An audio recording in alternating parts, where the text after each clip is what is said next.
Welcome back. You're watching NewsX. I'm Rishabh Gulati, part of our rolling coverage of Prime Minister Narendra Modi's important visit to the French capital, where currently he is about to be hosted at a ceremonial banquet, which is going to be taking place at the Élysée Palace, followed by a dinner at the Louvre, and then a midnight visit nearabouts to the Eiffel Tower to watch a fireworks display with the French President Emmanuel Macron.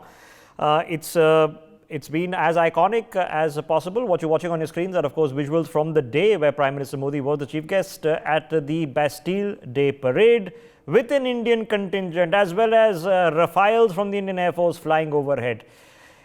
Now, there are many points of conversation here. One, of course, are the practical ones of what's happening, including the more Rafales and the Scorpions and the etc. that we're going to have to purchase from France. And more tellingly, is that the French are doing something and trying to create a connection with India, which the British and the Germans seem to be struggling to imagine at this point of time. Let's open up this conversation. Joining us on the broadcast is senior journalist Pramit Pal Chaudhary. Rakhi Bakshi is on the broadcast with us as well. As more guests join us, I will be introducing them very shortly. Let me start it off with Pramit. Pramit, a banquet at the Louvre, fireworks at the Eiffel Tower. I mean, are we fast getting used to pretty ostentatious red carpets in various capitals? Yes, I think we are.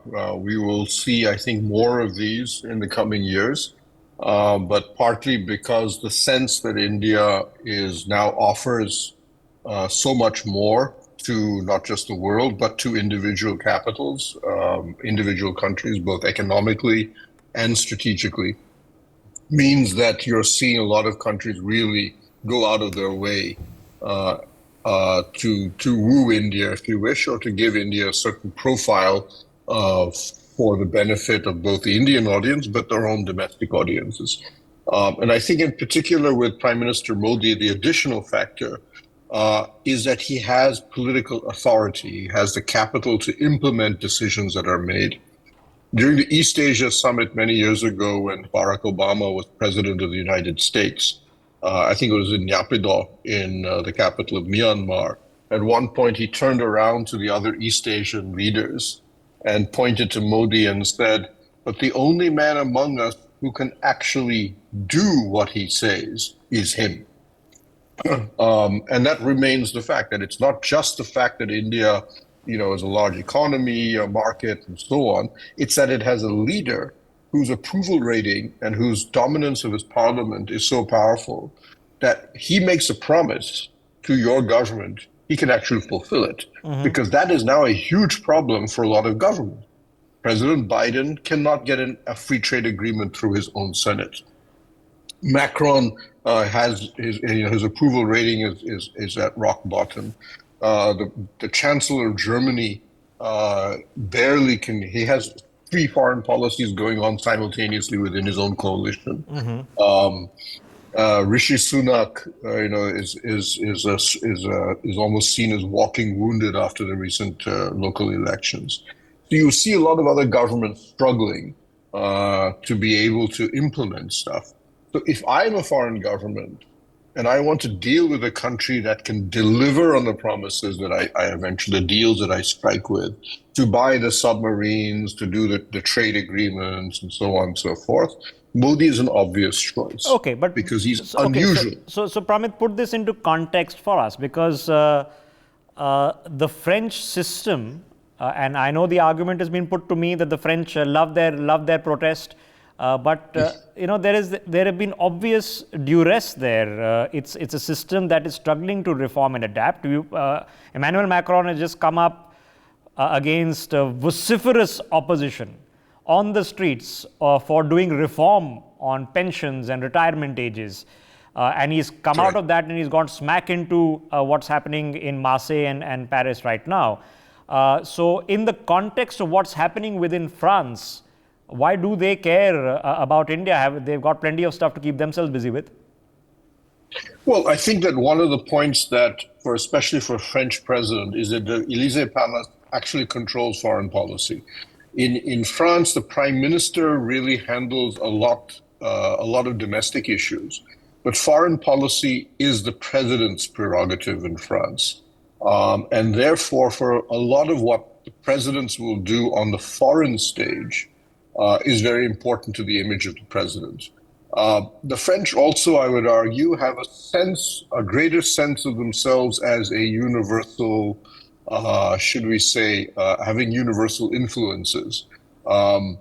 That goes back to a larger tradition in terms of the French Revolution and their sense that they were an intellectual capital of Europe. So for them, foreign policy is much more important than, let's say, it is for Germany, where the Germans, because of their World War heritage, are very, very cautious about what they do overseas. They're almost scared to do things to say that we are influencing other countries and so on. But the French really see themselves as the political leaders of continental Europe. The only country that really rivaled them on that front was Britain for a while, but Britain, of course, has its own problems now. And the European Union, in many ways, for a long time, was about Germany being the economic master and France being the political driver. So for Macron to be able to say that, look, despite the problems I'm facing at home, I am still in a I'm still able to project France as a great power, as a country that other leaders come to and who can influence and talk to other leaders, is still very important to him politically.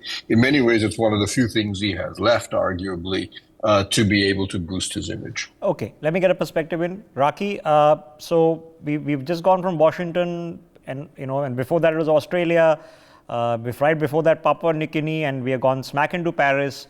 And this is again not just another trip. Everything that is notable possible. I mean, the equivalent of the Bharat Ratna. Here's one for Modi. Come to the Louvre. Let's go to the Eiffel Tower. And you know what? From tomorrow, Indians can pay from the Eiffel Tower in rupees. I know it's signaling, but signaling unto what? What are the French seeing here? That the British, who are happy to host Khalistanis, and the Germans who want to interfere in Kashmir are not.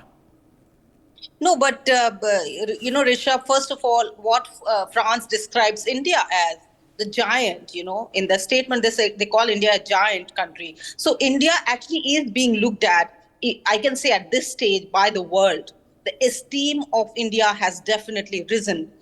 If you see, and taking on from the US visit of our Prime Minister to now the French red carpet, as you have described, the color and the vibrancy and the kind of warmth which is being offered, and India also calling France this trusted and strategic partner, you can see that how the two countries with their own independent status, as you've also described, with French, involving themselves into their own domestic problems.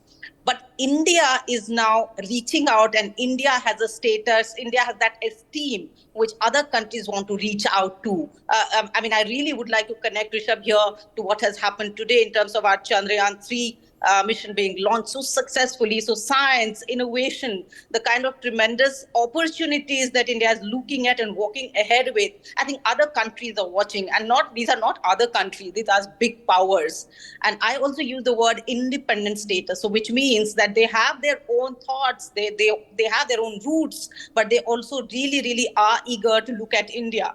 Look at all these things that you've described yourself, Rishabh, whether it's about UPI, now the rupee factor. Imagine this happening. I can't imagine when I read this. Actually, it's a great achievement. It's a great leap forward. It's symbolic. But Raki, is there that different level of coming down from the predictable high horse of a Europe-centric world vision?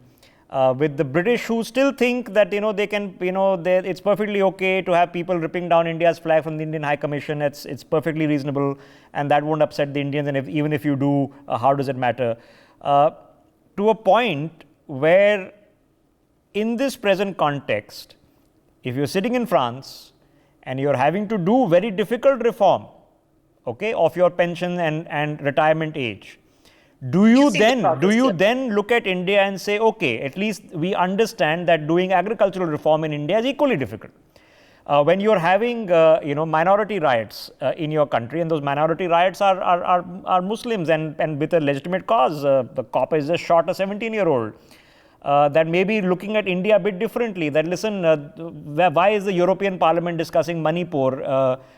Maybe we need to learn something from India. So is there a respect, or is it still sitting at an altitude saying that everything you do is wrong, we do is right, and why don't you come learn from us?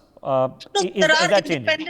There are independent set of problems. I, in fact, emphasize on the fact that these are two countries which have independent status, independent thought processes. But look at the words India uses: the peace and prosperity that, coming from our Prime Minister's tweet, as we saw. So India is, of course, looking at, of course, there is China factor. We all know that. India would like to really create such a cover for itself in terms of reaching out to these countries and being welcomed also at the same time. So yes, India has its own set of problems, so has France. But with their own independence, status, they are joining hands here, looking at the whole geopolitical scenario. So yes, we can't deny the problems that India has. Okay. So let's look at, let's put this into context, okay? The India-Australia partnership didn't make a difference that the governments changed in Australia and the exact opposition government is now in power, an even bigger red carpet, even more compliments and even greater appreciation of the role that India is rapidly going to be playing in the region, okay? So you've transcended partisan politics in Australia in terms of your association. In the US, many people said that after you called in Trump and you threw him this huge rally in Gujarat and, and it got his cavalcade that, you're going to alienate the Democrats. Here's Joe Biden going out of his way. But even then, there was a lobby in the US that had that itch. They couldn't help it, that the White House had to find, of all the journalists there, with, so many Pulitzer Prizes that they win. And of course, our journalism is worse than Afghanistan, as they say. They had to find that one Pakistani origin journalist who's going to speak on human rights because they have to satisfy the needs of a particular lobby. The German foreign minister couldn't help it, had to stand with Bilawal and still talk about Kashmir. I mean, even the Americans don't talk about Kashmir in the same light anymore. In France, I can't find any of this. Now, we could have also shown up to France, okay, and lectured them about what they're doing with their Muslim minorities, from the burqa issues that they're having to what's happening right now. And we've also chosen not to do so because the French have to figure it out, and it's a complex question. And maybe they can learn from a country which has a Muslim population of 200 million. Let me get Ambassador Suresh Goyal, who's also joining us on the broadcast. We have Ashwini Ravikumar with us as well, as we have Major General Sudhakarji. Ambassador Goyal, it's almost becoming routine, okay? And that this is countries are bending over backwards and everything in the red carpet and the kitchen sink is being thrown into this. Why?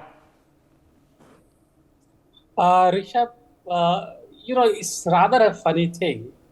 The foreign policy or the foreign behavior of any government or any country depends a lot on who actually is running the foreign policy.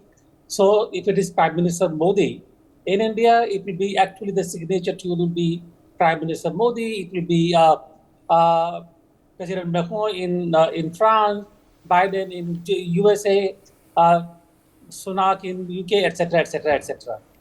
At the same time, the foreign policy of a country or the foreign behavior of a country is not personal. It actually depends upon what you want from the country, what kind of a relationship do you want from any country. And therefore, when we look at what is happening between France and India, or between UK and India, etc., we need to look at the countries where they've come from. And therefore, if today France is actually honoring Prime Minister Modi with the highest award, it's a clear recognition of how important India is for France, and therefore that is reflected in the kind of optics that now comes during the visit of Prime Minister Modi to France. I'm not saying that at all that the signatures of Prime Minister Modi are not visible. They are, because he's very assertive. He's able to tell what exactly he can do and what exactly he can't do. And very often he is able to fulfill those promises. But at all times in the history, even during the World War II, not every world leader could exactly do whatever they had promised or whatever they had committed. True that. There are always ifs and buts. But the point really here is, how much do they want to go with India? Now, in this context, I think we are coming to a point, inflection point in the liberal order or the world order. Countries are now having to choose where they want to go. It was not like this 5 years ago. Over the last 3 or 4 years, suddenly the choices are being made not only by developing countries, but by USA, by France, by UK, by Latin America, Solomon Island. Everybody is now making a choice, and that reminds me very starkly of the pre-World War II scenario when the countries were making a choice as to where they belong. And that choice, those kind of choices are now being made. It's a very frightful scenario. At the same time, it's very interesting whether we are going to be able to come out of that and bring the world back to stability now. And I think that is where India comes. No, so it's very frightening and very interesting because this is the heart of Europe. This is not some outlier of Europe. This is the heart of Europe. Okay, I frankly don't think that either Scholz or Sunak would be able to stomach an Indian contingent doing Sare Jahan Se Acha through their high streets. It is something that seems almost a different world to what you're seeing happening in Paris, and you'd think that you logically have a longer association with the Brits, but that's not working out. Ambassador Goyal, so then where is India in all of this? Because till a few months ago, every single European diplomat was trying to hound us down, as they were trying to hound us in the media, trying to lobby that why aren't you taking a stronger position on Ukraine. And now they're beginning to see India's point of view. Rishabh, again, the point really here is that every politician exists as the president, as the prime minister. Every politician also needs to deal with the political constituencies back at home. Look at India. Now, Indian contingent is marching to the tune of Sare Jahan Se Acha Hindustan Hamara. At the same time, the creator of this song, Iqbal, is being erased from the textbooks in India. Why? Because there are constituencies in India where Prime Minister has to keep on the good side to be able to do what he wants in the other front. And therefore, there are kind of compromises, there are kind of moves to take place, and not exactly one move will define you. No, fair enough. So fair enough. So governing a country, yes. So when we did an agricultural reform, and for, you can argue, not for the sake of reform and progress, but for the sake of political expediency, that had to be rolled back, despite all the effort that was put into making a logical sense of it. But then we saw, as we are seeing today, and let me get General Sudhakar into this. General Sudhakar, all our countries have issues, and progress is not a straight line. We are all going to have to evolve and deal with them. So we've got our issues in our governance, we've got our issues in our law and order, and yeah, we've got issues in sorting out what's happening in Manipur, and which you and I have been discussing now for several weeks here on NewsX. But for some reason, the European Parliament is passing resolutions on this. Now, after the French have gone through street protests regarding, pragmatic pension reforms and retirement age reforms, and that was chaotic, and what is happening in France right now, we are not ambushing them with a Moroccan journalist asking questions of Macron as part of the Indian delegation, which is what Trudeau ended up doing when he brought a delegation here to India. So is there at least a little bit of respect that, listen, yeah, India is a large country, has its problems, but Indians are capable of dealing with them. They don't need our help or advice. Rishabh, good evening. Thank you for getting me to your show. And I'm really humbled to be part of the very esteemed panelists. One is learning a lot, and the previous co-panelists, they have covered the perspective in a very comprehensive manner. Coming straight to the question, the answer is whether they accept or not, the realization has dawned in a very significant manner. They cannot deny the turn of the 21st century. There are many of them, whether it is 2001, 9/11, or it is Lehman Brothers, or it is invasion into Afghanistan and suddenly Osama bin Laden being traced out in Abbottabad, or it is just, doing jungle bashing or desert bashing in the Iraq and or say Libya and elsewhere in Syria and host of other countries. There is a greater realization with the invasion of Russia into Ukraine. It has actually opened up everyone's eyes. People have started questioning. You yourself had spent your significant youth in UK and going around the world over, I think you are the best gentleman who's actually got the best answer to the question. All I'm saying is that it is India, a resurgent India, a self-confident India in the 21st century, after 75th year of our independence. Here is an India which has launched, indigenously developed a Chandrayaan, and we are aiming to actually ensure that the rover lands on the moon on a surface which can actually carry out a scientific study and provide us the information. No other superpower or the scientific super countries have been able to achieve such a significant thing indigenously. Okay, but General Sudhakar, this is my exactly the same question, and I cannot understand the British psyche on this. I can empathize with where the hangovers that comes, but I cannot understand the British psyche that when they thought, okay, we want to hand over Gilgit-Baltistan to Major Brown, to the Pakistanis, we'll get our major to do it, let's give him a Victoria Cross, what will the Indians do about it? Okay, they're still doing the same thing. So the psyche is that the English-speaking Indian intelligentsia will see the Indian flag being torn down in London from the Indian High Commission, and they will have no problems. You can play mind games with us. No, they'll be highly irritated. What the heck? This is not okay. And you're tolerating it. Not tolerating it, you're probably hosting it. Every economic fugitive from India is in a red carpet in London. Why? And it's more than a minor irritation. It is very patronizing. It is almost disgusting the way you think that you can lecture us on our problems, because I'm not lecturing you on Northern Ireland and Scotland, and maybe I should be. Okay. So, General Sudhakar, why is that not the case when it comes to France? There are no lectures here on Manipur and UP and farmers' protests and this and that. Just like we are offering no lectures on what to do in Marseille right now.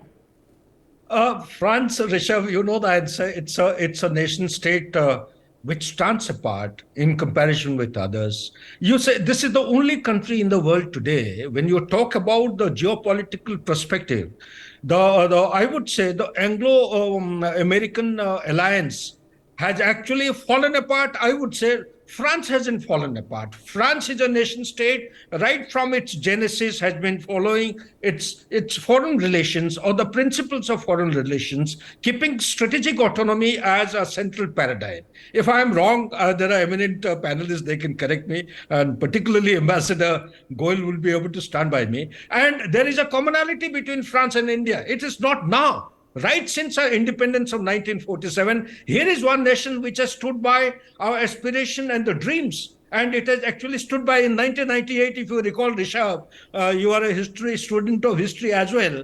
In 1998, after the underground, the blast took place, the trials of the nuclear devices successfully was carried out. It is only France which stood by India and said that there will be no sanction imposed against India. It is only France, apart from USA, there was a turning point in USA-India relationship, the nuclear supplier group, when we are actually fighting our battle all by ourselves. France stood by us. It is only France way back in 60s, the nuclear reactor, when we talk about the energy. Here is a country which is surviving or meeting its energy requirement. More than 70% of its energy requirement is from nuclear energy. No, but this is exactly the point, right? I mean, what are we as Indians looking for? We as Indians are looking for that we are not there to meddle in your affairs, but give us the respect as an extremely diverse country. As an extremely diverse country, the diversity in India is far more than in France or Britain or China or the US. There's no comparison. And we are a pretty effective working democracy. But you're coming in saying, no, you have no religious freedom, you have no press freedom, you have no human rights. There is genocide happening here every few days. There isn't one. I live here. The worst thing right now is a couple of flooded streets in Delhi. There's no genocide here that's happening. But we are being told that. And that's extremely patronizing. It's extremely irritating. And I know for a fact that we've dealt with it all our lives.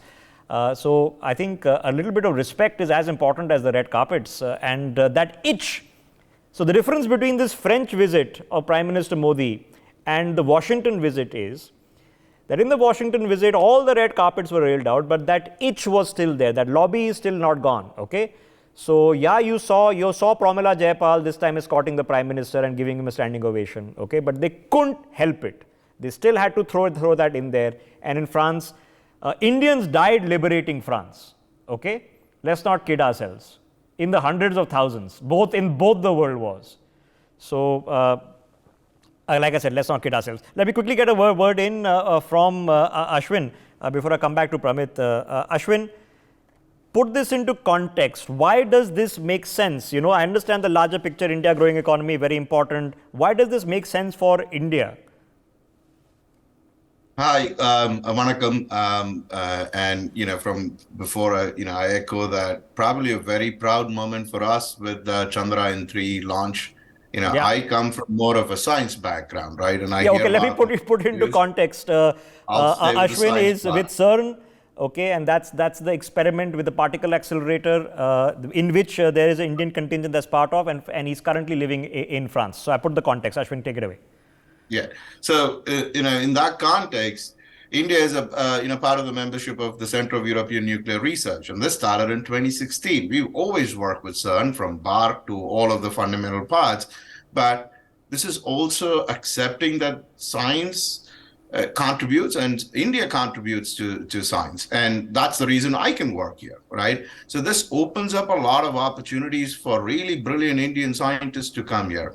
I always I tell this to a lot of Indians who I meet, Higgs boson. Boson is named after Satyendra Bose. Yeah, Satyendranath Bose, yes. Because it was like he didn't win the Nobel Prize in the physics fraternity led by Paul Dirac, said we're going to name a particle after Bose. And for me, the takeaway message is there are only two things that doesn't see color, country, where, no discrimination. One is science, another one is music. Irrespective of where you play the guitar, it sounds the same. You do the science anywhere in the world is the same, right? So for us, science is a lot more uniting. We are epitome of a diversity here, right? My colleague here next door is Pakistani. There's an Israeli next door, so we all work towards science. So Ashwin, so let me ask you then the more complex question, right? I was interviewing an American astrophysicist a couple of weeks ago, and we were discussing, which many people were even watching this broadcast might not know. So there's something called the LIGO experiment, okay, that's studying gravitational waves, and the next LIGO project is planned in India. And if you understand the importance of gravitational waves currently in modern day astrophysics, that's a big deal. Okay, so the old formula of yes, there are the smart Ashwin Ravi Kumars of the world, and let's give them the scholarships and bring them over to our country, to saying that no, hang on, the next particle accelerator or the next LIGO experiment should be hosted in India, should be built in India. And people and scientists from all over the world can live there. That reversal is yet to happen. It should happen. Now, how do we get there? Look, there are two parts to the question, right?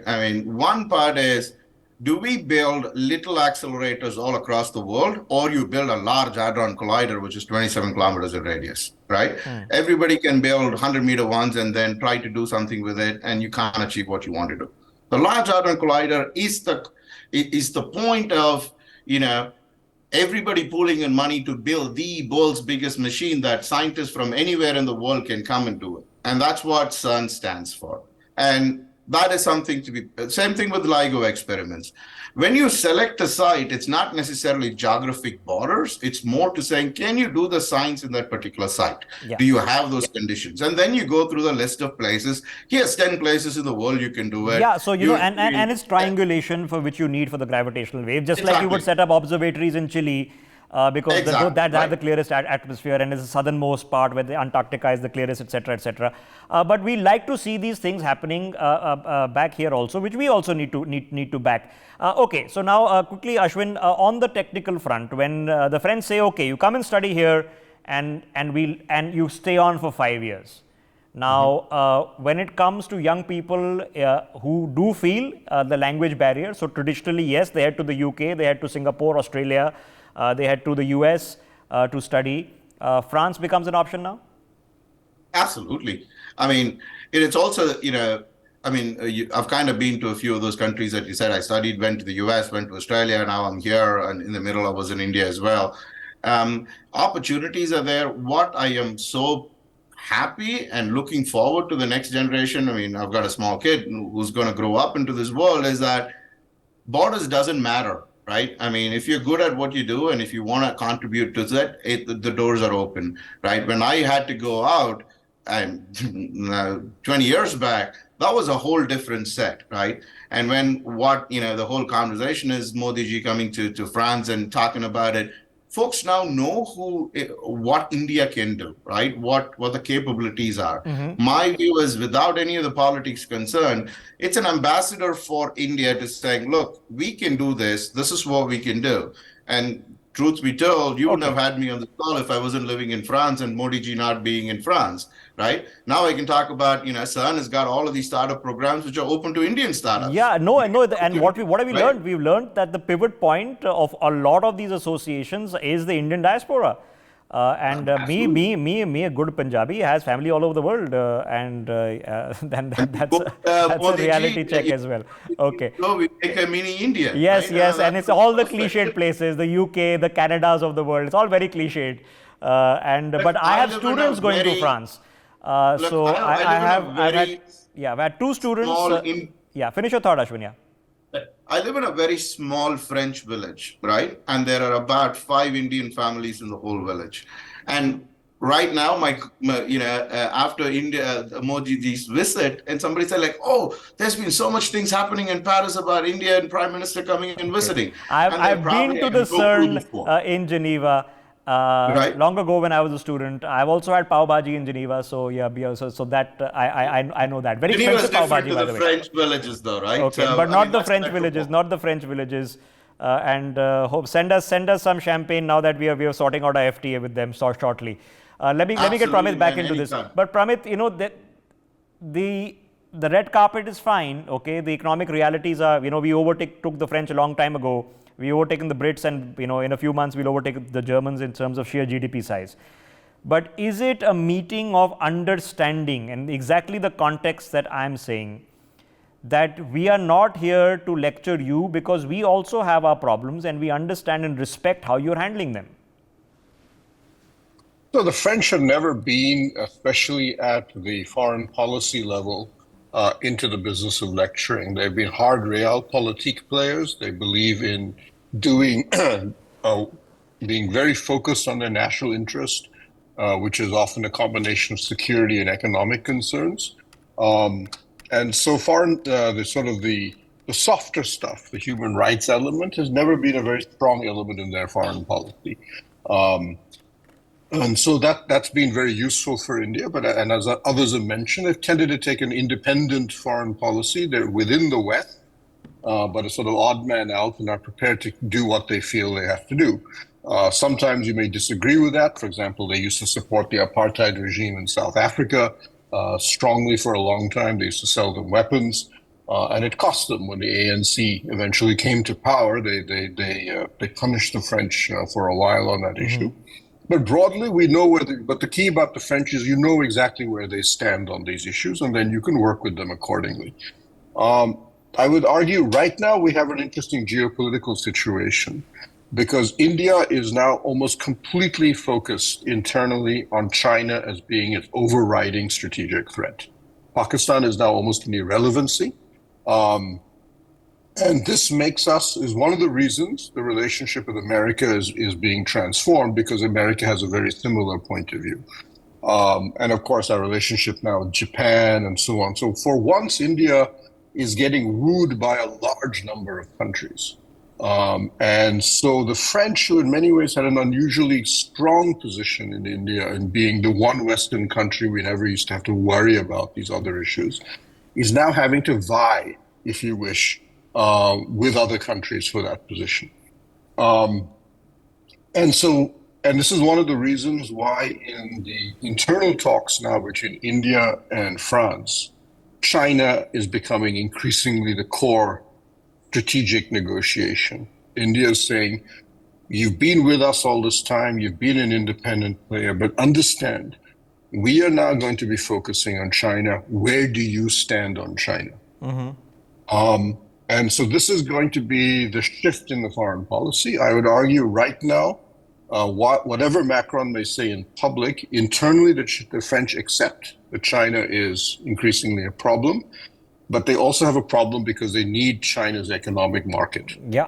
And this is going to be crucial, especially when we buy weapons, especially when we go down a certain strategic path with them, because for us, China is fundamentally at the heart of what we are buying our weapons for. Yeah, we know where the Rafales went as soon as they arrived. Yeah, that makes sense. Right. And our submarines, everything we're buying are basically aimed at China. The French recognize this. When you talk to French diplomats and officials, they say, we get this, and we are walking in that direction as well. But we understand that the geopolitics of the world has changed, and we are competing now on a scale that we've never had to before. And that's why the generosity of the French offers on technology and so on is rising. Yes, and it is generosity.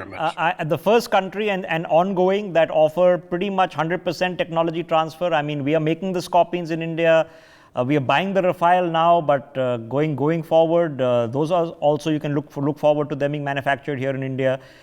So that's a big deal. And for me, as a one step removed observer who's not interested just in the tech part or just in the defense part, it's the lack of irritating patronization, which is so hypocritical.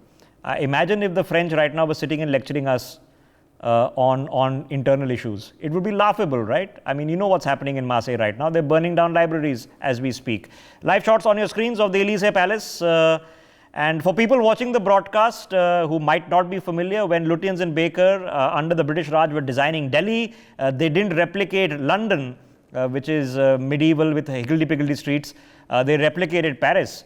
The Champs-Élysées is now Kartavya Path with the Arc de Triomphe, which is India Gate with the palace at the top. That exact model of a grand boulevard was actually taken from the French. Let me quickly get in Ambassador Goyal before I come back to Rakhi.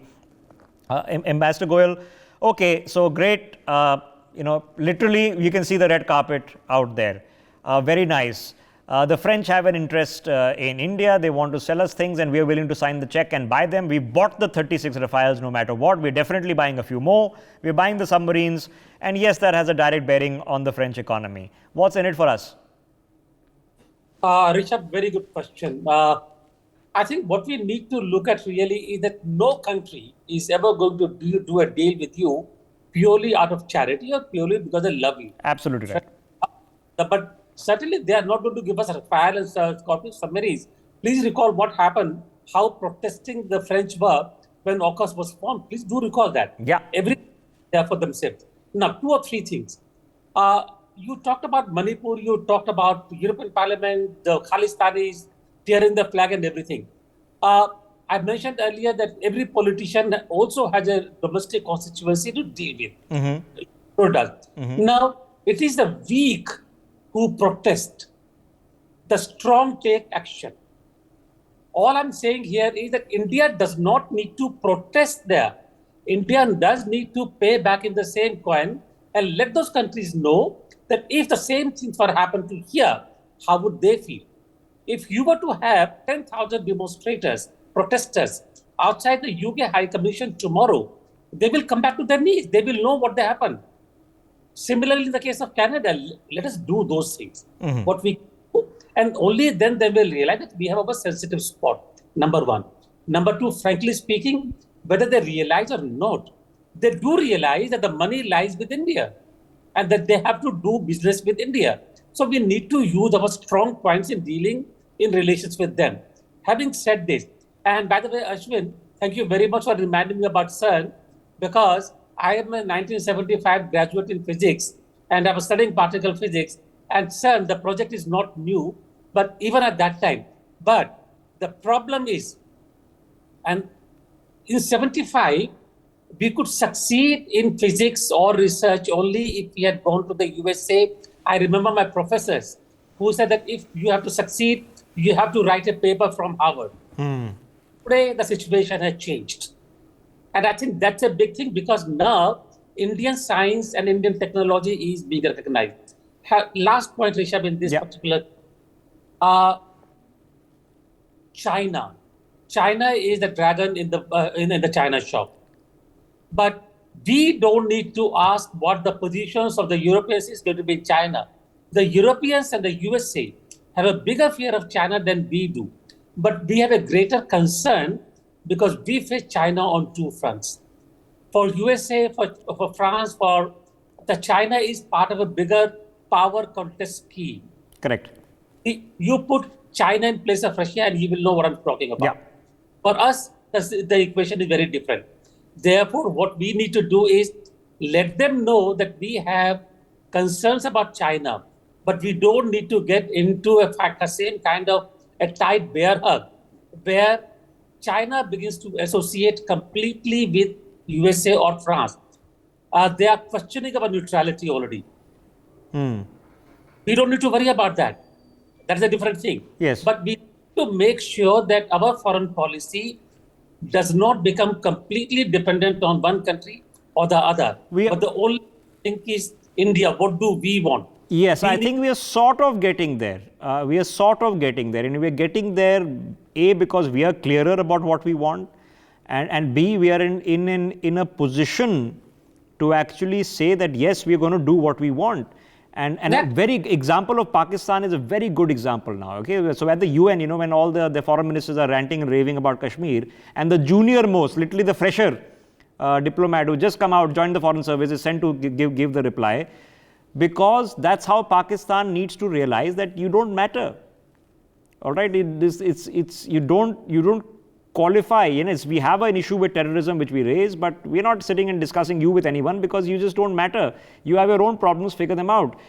So that's the realization that we had hyphenated ourselves with Pakistan, not that the world was hyphenating us as well. Let me get Rakhi into this conversation before I get General Sudhakar back in. Rakhi, okay. Now let's get down to brass tacks with the French. In a situation for India where we are expressing our self-interest, does our interest, what is the self-interest here? Is it reflective in what we have just seen, that you have the first entry of UPI into France, which means rupee transactions? Is that a press statement? Can we listen to it? हमें हमारे साथ ट्रेंचों में, खाइयों में और विश्व युद्ध के सारे मोर्चों पर लड़े थे कंधे में लाकर, और बहुत ही गर्व हुआ आज पंजाब रेजिमेंट को यहाँ पर देखकर पेरिस के दिल के में। हम एक ऐतिहासिक विश्वास के आधार पर आगे बढ़ रहे हैं और हम वैश्विक चुनौतियों का साथ समाधान ढूंढ सकते हैं, और जो G20 के शिखर वार्ता में उसकी कार्यसूची में होंगे।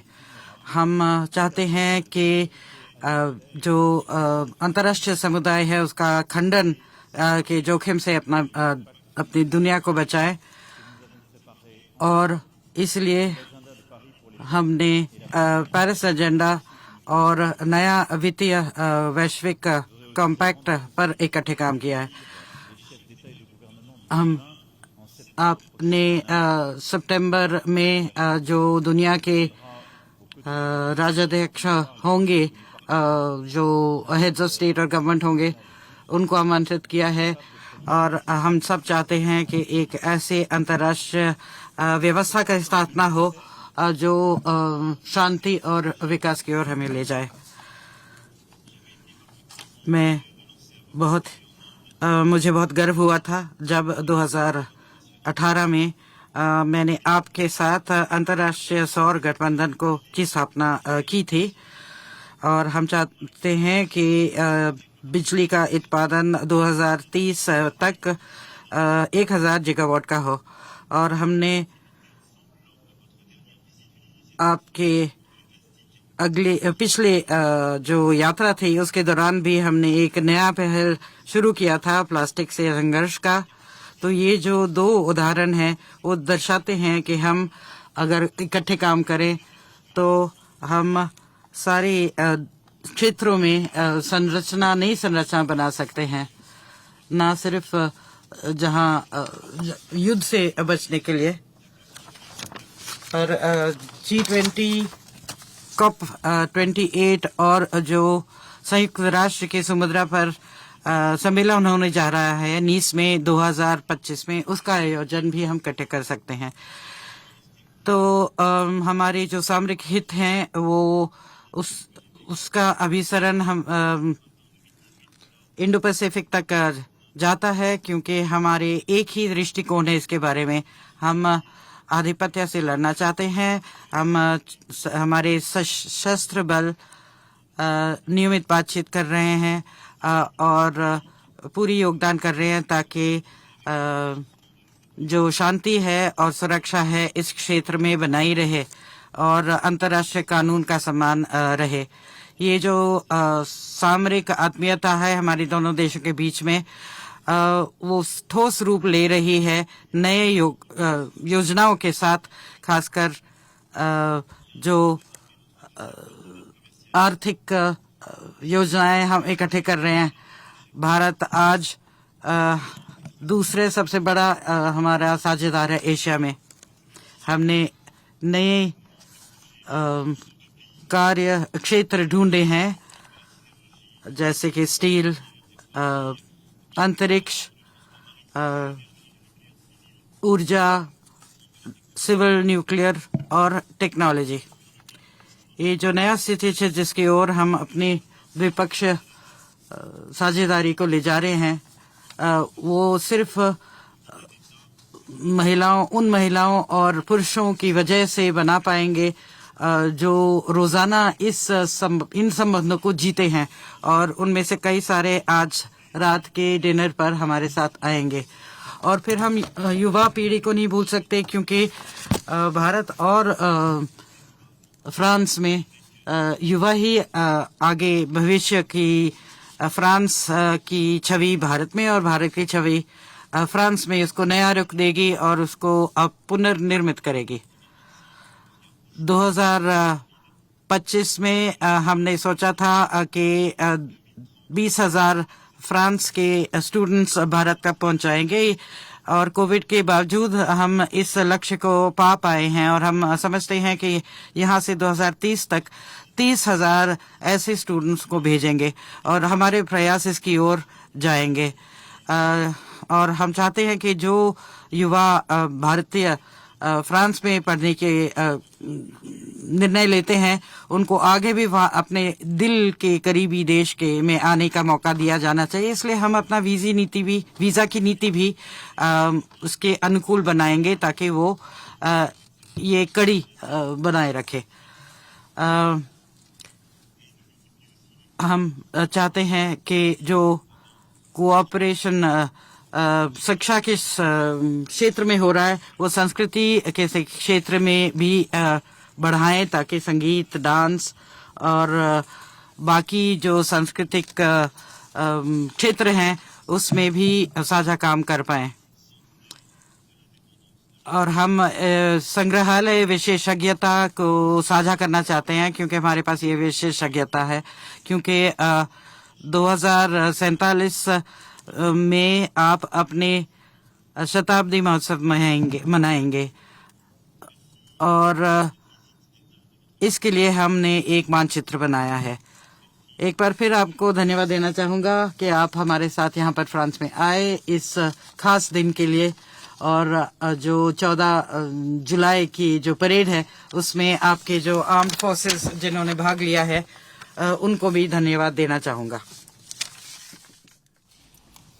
योर एक्सेलेंसी और मेरे प्रिय मित्र राष्ट्रपति मैक्रो, दोनों देशों के डेलीगेट्स, मीडिया के साथियों, नमस्कार।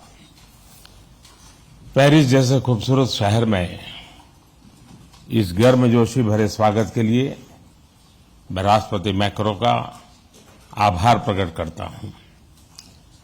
फ्रांस के लोगों को राष्ट्रीय दिवस के लिए बहुत बहुत शुभकामनाएं भी देता हूं। यह दिवस विश्व में लिबर्टी, इक्वालिटी और फ्रेटर्निटी जैसे मूल्यों का प्रतीक माना जाता है। ये मूल्य हमारे दो लोकतांत्रिक देशों के संबंधों का भी एक महत्वपूर्ण आधार है। आज मुझे इस उत्सव में मुख्य अतिथि के रूप में शामिल होने का गौरव मिला। मुझे खुशी है कि इस अवसर की शोभा और गरिमा बढ़ाने के लिए भारत की तीनों सेनाओं की टुकड़ियों ने भाग लिया। भारतीय राफेल एयरक्राफ्ट का फ्लाई पास्ट भी हम सब ने देखा। हमारी नौसेना का जहाज भी फ्रांस के पोर्ट पर मौजूद था, यानी जल, थल, नभ हमारे बढ़ते सहयोग की एक शानदार तस्वीर हमें एक साथ देखने को मिली। कल राष्ट्रपति मैक्रोन ने मुझे फ्रांस के सर्वश्रेष्ठ राष्ट्रीय पुरस्कार से सम्मानित किया। ये सम्मान 140 करोड़ भारतवासियों का सम्मान है। फ्रेंड्स, हम अपनी स्ट्रेटेजिक पार्टनरशिप की 25वीं वर्षगांठ मना रहे हैं। बीते 25 वर्षों के मजबूत आधार पर हम आने वाले 25 वर्षों के लिए रोड मैप तैयार कर रहे हैं। इसमें बोल्ड और महत्वाकांक्षी लक्ष्य निर्धारित किए जा रहे हैं। भारत के लोगों ने भी इस कालखंड में एक विकसित देश बनाने का संकल्प लिया है। इस यात्रा में हम फ्रांस को एक नेचुरल पार्टनर के रूप में देखते हैं। 2 दिनों में हमें आपसी सहयोग के सभी क्षेत्रों पर विस्तार से बात करने का अवसर मिल रहा है। आर्थिक संबंधों को और सुदृढ़ करना हमारी साझा प्राथमिकता है। Renewable energy, green hydrogen, artificial intelligence, semiconductors, cyber, digital technology जैसे अनेक क्षेत्रों में सहयोग बढ़ाने के लिए हम नए इनिशिएटिव्स की पहचान कर रहे हैं। भारत के यूपीआई यानी यूनिफाइड पेमेंट्स इंटरफेस को फ्रांस में लॉन्च करने पर समझौता हुआ है। हम दोनों देशों के स्टार्टअप और इनोवेशन इकोसिस्टम को आपस में जोड़ने पर बल दे रहे हैं। समान विचारधारा वाले देशों के साथ मिलकर हमें टेक्नोलॉजी सप्लाई चेन्स के लोकतंत्रीकरण के लिए लगातार काम करना चाहिए। क्लाइमेट चेंज और पर्यावरण सुरक्षा हमारी साझा और मुख्य प्राथमिकता रही है। इस दिशा में हमने पहले ही इंटरनेशनल सोलर अलायंस स्थापित किया था, जो अब एक मूवमेंट बन गया है। अब हम ब्लू इकोनॉमी और ओशन गवर्नेंस के रोड मैप पर तेजी से काम करना चाहते हैं। सिंगल यूज प्लास्टिक के खिलाफ हम एक साझा पहल पर आगे बढ़ेंगे। इंडियन ऑयल और फ्रांस की टोटल कंपनी में एलएनजी के निर्यात के लिए जो लॉन्ग टर्म एग्रीमेंट हुआ है, मैं उसका स्वागत है। इससे हमारे क्लीन एनर्जी ट्रांजिशन के लक्ष्यों को बल मिलेगा। अब से कुछ देर बाद हम भारत फ्रांस सीईओज फोरम में भी हिस्सा लेने वाले हैं। दोनों देशों के बिजनेस प्रतिनिधियों के साथ आर्थिक सहयोग मजबूत करने पर विस्तार से चर्चा होगी। फ्रेंड्स, रक्षा सहयोग हमारे संबंधों का एक मूलभूत स्तंभ रहा है। यह दोनों देशों के बीच गहरे आपसी विश्वास का प्रतीक है। मेक इन इंडिया और आत्मनिर्भर भारत, इसमें फ्रांस एक अहम पार्टनर है। आज हम रक्षा के क्षेत्र में भारत में नई टेक्नोलॉजी के को प्रोडक्शन और को डेवलपमेंट पर बात करेंगे। सबमरीन हो या फिर नौसेना के जहाज, हम चाहते हैं कि मिलकर केवल अपनी ही नहीं, तीसरे मित्र देशों की जरूरतों को भी पूरा करने के लिए हम काम करें। हमारी डिफेंस स्पेस एजेंसीज के बीच सहयोग बढ़ाने की संभावनाएं हैं। फ्रांस की कंपनियों द्वारा MRO facilities, spare parts, helicopter के लिए इंजन का प्रोडक्शन भी भारत में किए जाने पर हम आगे बढ़ रहे हैं। हम इसमें हमारे सहयोग को और सशक्त करने पर बल देंगे। सिविल न्यूक्लियर क्षेत्र में सहयोग को आगे बढ़ाते हुए हम small and advance modular reactors में सहयोग की संभावना पर चर्चा करेंगे। आज भारत में चंद्रयान के सफल लॉन्च पर पूरा भारत उत्साहित है। यह हमारे वैज्ञानिकों की बहुत बड़ी उपलब्धि है। अंतरिक्ष के क्षेत्र में भारत और फ्रांस का पुराना और गहरा सहयोग है। हमारी स्पेस एजेंसीज के बीच नए समझौते हुए हैं। इसमें सैटेलाइट लॉन्च सर्विसेज, समुद्र और धरती के तापमान और वातावरण को मॉनिटर करने के लिए तृष्णा सैटेलाइट बनाने का काम शामिल है। Space based maritime domain awareness जैसे क्षेत्रों में भी हम अपना सहयोग बढ़ा सकते हैं। फ्रेंड्स, भारत और फ्रांस के बीच लंबे समय से गहरे पीपल टू पीपल कांटेक्ट रहे हैं। हमारी आज की चर्चाओं से ये संबंध और मजबूत होंगे। हम फ्रांस के दक्षिण में मार्से शहर में नया भारतीय कॉन्सुलेट खोलेंगे। फ्रांस में पढ़े हुए भारतीय मूल के लोगों के लिए लॉन्ग टर्म वीजा देने के निर्णय का हम स्वागत करते हैं। हम फ्रांस के विश्वविद्यालयों को भारत में अपने कैंपस स्थापित करने के लिए आमंत्रित करते हैं। दिल्ली में बनाए जाने वाले नए राष्ट्रीय म्यूजियम में फ्रांस एक पार्टनर के रूप में जुड़ रहा है।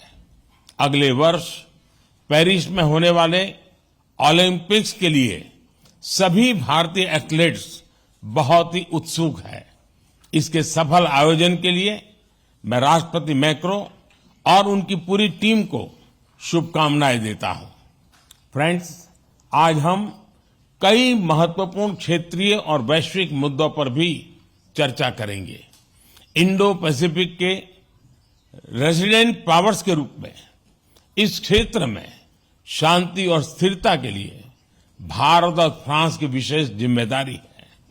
हमारे सहयोग को एक रचनात्मक स्वरूप देने के लिए हम इंडो पैसिफिक कोऑपरेशन रोडमैप पर काम कर रहे हैं। Indo Pacific triangular development cooperation fund के प्रस्ताव पर भी दोनों पक्ष में चर्चा में है। इससे पूरे क्षेत्र में स्टार्टअप्स और इनोवेशन को बढ़ावा देने के नए अवसर खुलेंगे। भारत के इंडो पैसिफिक ओशन इनिशिएटिव्स में फ्रांस द्वारा मैरीटाइम रिसोर्स पिलर को लीड करने के निर्णय का हम स्वागत करते हैं। फ्रेंड्स, कोविड महामारी और यूक्रेन संघर्ष के प्रभाव पूरे विश्व पर पड़े हैं। ग्लोबल साउथ के देशों पर इनका विशेष रूप से नकारात्मक प्रभाव पड़ा है।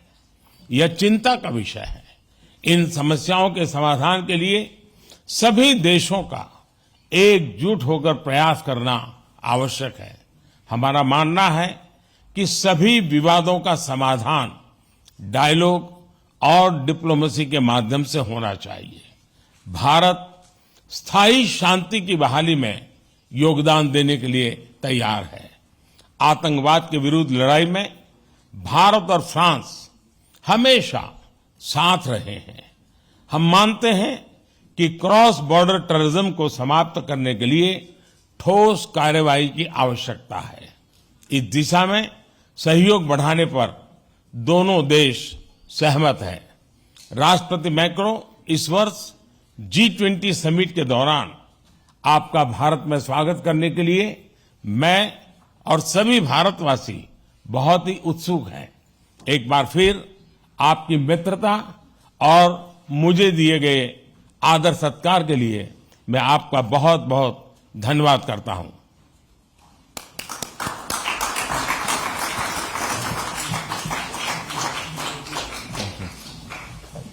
Thank you, Mr. Minister.